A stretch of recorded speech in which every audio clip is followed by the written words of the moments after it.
teman-teman, selamat datang di channel ini. Di video kali ini kita akan membahas salah satu topik paling menarik dalam sejarah dunia, yaitu penyebaran agama Islam dan peradabannya. Negara ini terletak di antara pertemuan dua benua, yaitu Eropa dan Asia. Ayo, ada yang tahu apa itu? Yap, benar sekali, Turki.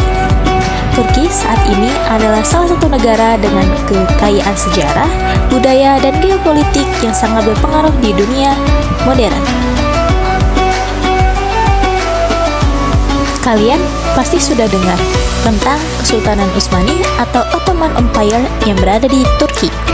Kerajaan ini berdiri sejak akhir abad 13 dan bertahan selama lebih dari 600 tahun. Kita juga akan membahas bagaimana para pemimpin seperti Muhammad Al-Fatih yang menaklukkan Konstantinopel dan Sulaiman Al-Qaununi yang memperluas wilayah Turki hingga ke Eropa, memainkan peran penting di ekspansi kemajuan kebudayaan Islam. Yuk kita jelajahi lebih dalam tentang peran penting Islam dalam membangun peradaban global serta bagaimana nilai-nilai agama ini terus menyebar dan bertahan hingga saat ini. Perluasan wilayah Islam dimulai sejak zaman Nabi Muhammad SAW. Rasulullah mengirimkan surat dan utusan kepada raja serta gubernur untuk mengajak mereka mengesahkan Allah Subhanahu wa Ta'ala dan menerima risalahnya. Perang hanya dilakukan sebagai bentuk pembelaan dan kehormatan, bukan sebagai tujuan utama. Setelah masa Rasulullah dan Khulafaur Rasyidin, Islam memasuki fase perluasan yang lebih besar. Meskipun sempat mengalami kemunduran pada abad pertengahan 1250 sampai 1800, tiga kerajaan besar pun muncul sebagai kekuatan utama, yaitu Kerajaan Utsmani di Turki, Mughal di India, dan Safawi di Persia. Di antara tiga kerajaan ini, Kerajaan Utsmanilah adalah yang terbesar dan paling lama bertahan. Di bawah pimpinan Ertugrul, mereka mengabdi kepada Sultan Alauddin II, Sultan Seljuk, yang berperang melawan Bizantium. Setelah membantu Sultan Alauddin II meraih kemenangannya, ia diberi sebidang tanah di Asia Kecil yang berbatasan dengan Bizantium, memilih kota Zuhud sebagai ibu kota. Lalu, setelah Ertugrul meninggal, kepimpinan dilanjutkan oleh putranya, yaitu Utsman bin Ertugrul, yang dianggap sebagai pendiri kerajaan Turki Utsmani dan memerintah antara tahun 1299 Masehi sampai 1326 Masehi. Ia berjasa kepada Sultan Alauddin II dengan merebut benteng-benteng Bizantium dekat kota Brosa. Utsman sebagai penguasa pertamanya, yang juga dikenal sebagai Utsman I.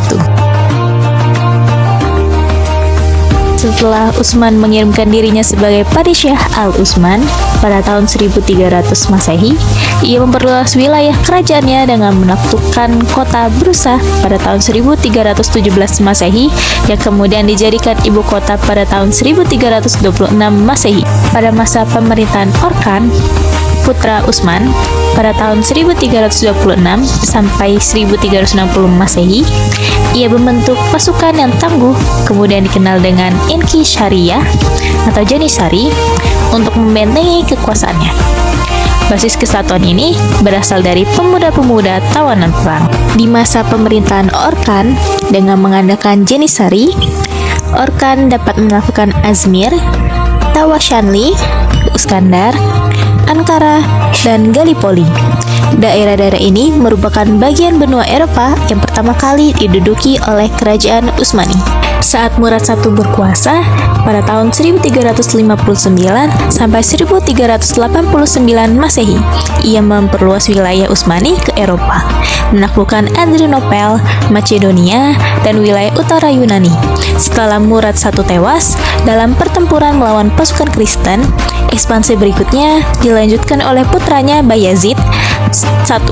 Sultan Bayazid I yang naik tahta pada tahun 1389 Masehi mendapat gelar Yildirun atau Yildirim, yang berarti kilat karena terkenal dengan serangan-serangannya yang cepat terhadap lawan-lawannya. Paus memimpin sekutu Eropa melawan Turki, namun Bayazid I berhasil menghancurkan pasukan sekutu. Ekspansi Utsmani terhenti ketika Timurlen menyerang mengalahkan Bayazid di Ankara pada 1402 Masehi yang menyebabkan kekacauan internal. Kerajaan Utsmani bangkit kembali dan mencapai keemasan pada masa pemerintahan Muhammad II.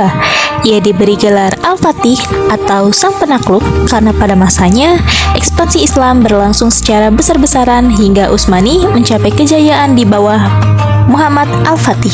Sultan Muhammad Al-Fatih menaklukkan Konstantinopel pada 1453 Masehi. Ia membuka jalan bagi ekspansi Turki Utsmani ke Eropa. Konstantinopel didirikan pada 330 Masehi oleh Kaisar Bizantium Konstantin I, memiliki signifikasi penting dalam sejarah Islam, termasuk dalam sabda Rasulullah SAW mengenai penaklukannya Sultan Muhammad Al-Fatih. Konstantinopel dijadikan ibu kota kerajaan dan gereja Hagia Sophia yang kemudian dijadikan masjid. Cita-cita untuk membebaskan Konstantinopel telah ada sejak masa Khulafaur Rasyidun. Pada 29 Mei 1453 Masehi, pasukan Muhammad Al-Fatih berhasil menguasai kota tersebut, menandai pencapaian luar biasa setelah berabad-abad usaha. Dengan mengalahkan Bizantium, Muhammad Al-Fatih membawa Kesultanan Utsmani dan peradaban Islam menuju ke masa kejayaan dan keemasan. Karena sering terjadi perselisihan yang panjang antara Sultan Muhammad Al-Fatih dan putra-putranya, akhirnya ia mengundurkan diri dan diganti putranya Salim I pada tahun 1512 Masehi. Sultan Salim I memfokuskan penaklukan ke timur, menguasai Persia, Syria, dan dinasti Mamalik di Mesir. Pada masa Sultan Salim ini, para Sultan Utsmani menyandang dua gelar, yaitu gelar Sultan dan gelar Khalifah. Puncak kerajaan Turki Utsmani dicapai pada pemerintahan Sulaiman I. Ia diberi gelar Al-Qaumi karena ia berhasil membuat undang-undang yang mengatur masyarakat. Orang Barat menyebutnya sebagai Sulaiman yang Agung. Pada masanya, wilayahnya meliputi dataran Eropa hingga Austria, Mesir, dan Afrika Utara hingga ke Aljazair, dan Asia hingga Persia, serta meliputi Laut Hindia, Laut Arabia, Laut Merah, Laut Tengah, dan Laut Hitam, sebagaimana pengakuannya yang terdapat dalam suratnya untuk Prancis I atau Raja Prancis. Kemajuan Turki Utsmani. Bidang pemerintahan dan militer. Para pemimpin awal kerajaan Utsmani adalah seseorang yang kuat, memungkinkan ekspansi yang cepat dan luas. Namun, pencapaian keemasan kerajaan tidak hanya disebabkan oleh politik mereka. Orkan melalui pembaruan dalam organisasi militer dengan mengintegrasikan bangsa non-Turki dan anak-anak Kristen sebagai prajurit. Program ini berhasil membentuk pasukan Janishary yang menjadikan Utsmani mesin perang kuat dalam penaklukan negeri non-muslim. Selain Janishary, terdapat pasukan feodal bernama Taujiah yang dikirim ke pemerintah pusat serta angkatan laut yang diperkuat dan mencapai puncak kejayaannya pada abad ke-16. Keberhasilan ekspansi juga disertai dengan jaringan pemerintahan yang teratur. Sultan sebagai penguasa tertinggi dibantu oleh Shah al-Azam, Perdana Menteri, Pasha, Gubernur, dan Al-Zannazik atau Alawiyah yaitu Bupati. Pada masa Sultan Sulaiman I, disusun Kitab Undang-Undang Mutaka al-Abhur yang menjadi pegangan hukum hingga reformasi abad ke-19. Karena kontribusinya, Sultan Sulaiman diberi gelar Al-Kanuni. Bidang kebudayaan. Pengembangan budaya Turki Utsmani terlihat dari seni arsitektur Islam seperti Masjid Al-Muhammadi, Masjid Agung Sulaiman, dan Masjid Abi Ayyub Al-Ansyari yang dihiasi kaligrafi indah. Salah satu yang terkenal adalah Hagia Sophia yang dulunya gereja dan telah dihiasi kaligrafi untuk menutupi gambar-gambar Kristiani. Dinasti Utsmani membawa kemajuan peradaban Islam, terutama pada abad ke-16 hingga 18. Tokoh budaya terkenal seperti penyair Nafi dan penulis Yusuf yang membawa pengaruh Persia ke istana muncul pada masa tersebut. Bidang intelektual dan ilmu pengetahuan. Transformasi pendidikan di Turki Utsmani ditandai dengan pendirian sekolah dasar, menengah, perguruan tinggi, serta fakultas kedokteran dan hukum. Namun, ilmu pengetahuan seperti fikih, tafsir, dan kalam tidak mengalami perkembangan karena kebanyakan penguasa Utsmani cenderung taklid dan fanatik terhadap satu mazhab serta menentang mazhab lain. Kemunduran Turki Utsmani. Setelah wafatnya Sultan Sulaiman Al-Kanuni pada 1566 Masehi, Turki Utsmani mengalami kemunduran. Meskipun dampaknya tidak segera terlihat, kenaikan Sultan Salim II pada tahun 1566 sampai 1574 Masehi dianggap sebagai awal kemunduran, ditandai dengan melemahnya semangat prajurit Utsmani dan kekalahan dalam pertempuran termasuk di Hongaria pada 1633 Masehi dan Mohaques pada 1676 Masehi. Turki Utsmani terpaksa menandatangani perjanjian Karlowitz pada 1699, menyerahkan wilayah Hungaria sebagian Slovenia dan Kroasia kepada Venesia.